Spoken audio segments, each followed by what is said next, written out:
On continue de parler de la Guinée avec Abdourahmane Ba, notre correspondant sur place. Bonsoir Abdourahmane, où en est l'enquête sur cette évasion menée par un commando lourdement armé?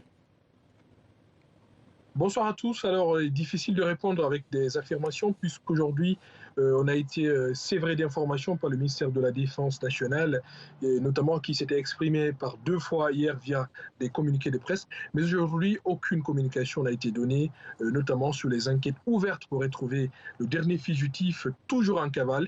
Mais selon plusieurs sources, les autorités évitent de communiquer au risque d'entraver leur propre stratégie d'enquête qu'ils mènent dans l'ombre. Alors, quelle est la situation dans les rues de la capitale? Le dispositif sécuritaire a été renforcé, j'imagine, autour de la maison centrale de Conakry? Oui, effectivement, les abords de la maison centrale de Conakry, la plus grande prison du pays, restent sous haute surveillance.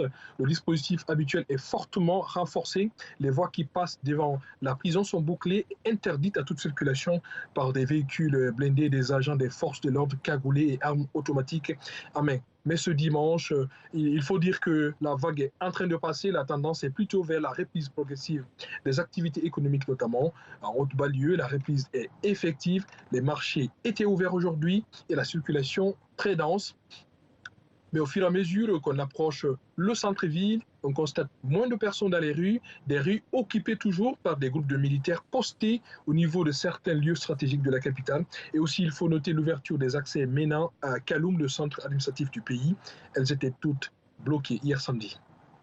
Merci Abdourahmane Ba pour toutes ces informations. Je rappelle que vous êtes notre correspondant en Guinée. Merci à vous.